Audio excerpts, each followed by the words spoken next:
A while ago, I shared the why behind living simply, and it's one of my most popular videos to date. So I'm going to revisit the topic a year later and share with you where I'm at today.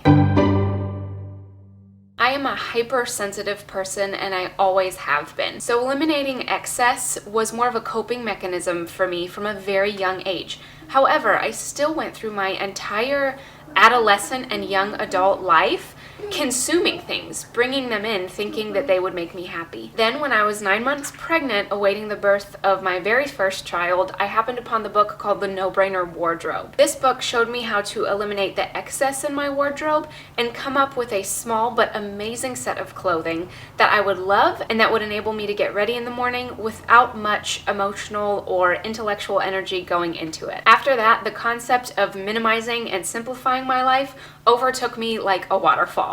I started simplifying everything around me, like my spice cabinet and my craft closet and my junk drawer, anything that I could get my hands on. I was really trying to simplify. I used to think that adding to my life would satisfy me or at least make me happier, but now I see that it really actually is the opposite. Today, I continue to live a simple life for 5 reasons. First, so I can take care of myself. When I don't have clutter and chaos surrounding me, it's so much easier for me not to get overstimulated because I am hypersensitive.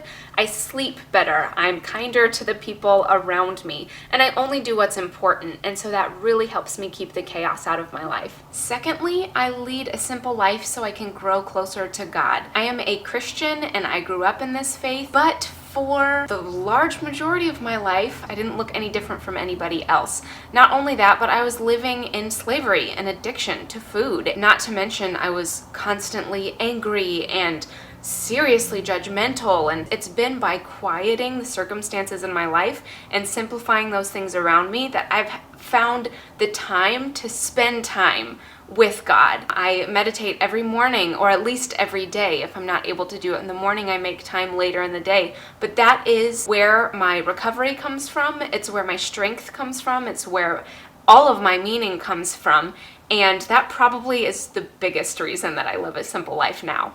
Thirdly, I live a simple life so that I can give out of my excess to the world.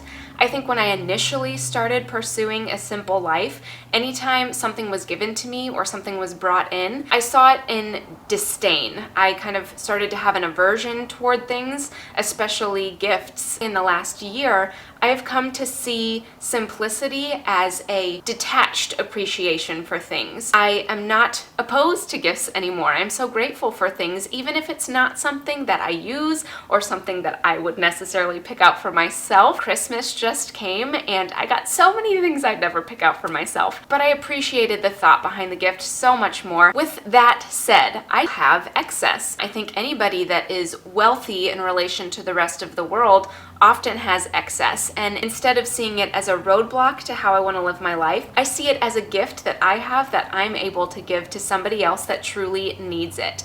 I live a simple life, a very frugal life, because I choose to, but there is a very large population that lives a very simple life, not because they choose to, but because they don't have the resources to live any other way. Kids going hungry and parents not being able to provide for their children and people on the streets. I care so much more deeply for people that are in a hard way, and out of my excess, if I'm able to bless somebody else, I'm gonna do that now.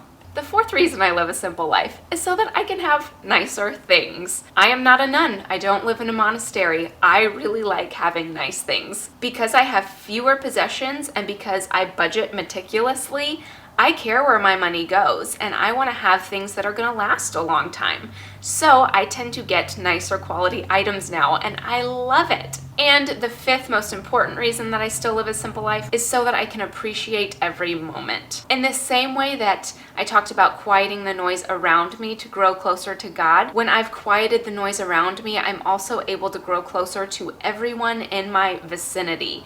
I'm not doing things I shouldn't do. It's not that I'm saying no to bad things. I've learned to say no to even good things because they're not what I need to be doing in the grand scheme of things. When I'm at the dinner table, I'm at the dinner table eating with my family. I'm not on my phone. I'm not thinking about comments from YouTube. I'm there, living in the moment. I went to a funeral just a couple of months ago, and it was a 3-year-old little girl lying in the casket who had blonde curly hair and blue eyes just like my little girl. And when I wasn't looking at her, I was looking at her mom. She was wearing this beautiful blue dress. It was her daughter's favorite color, and my heart just broke. And it reminded me that we are not guaranteed tomorrow. I don't necessarily have my children forever. They don't necessarily have me forever. And every day that I realize that, it helps me be more focused on what's important and where I need to be. I do fewer things. I say yes to fewer commitments, but that's because I'm able to really focus on the most important things and live in the moment. So these are basically the top 5 reasons that I live a simple life. I hope you enjoyed this. Thank you for watching, and I'll see you all next time.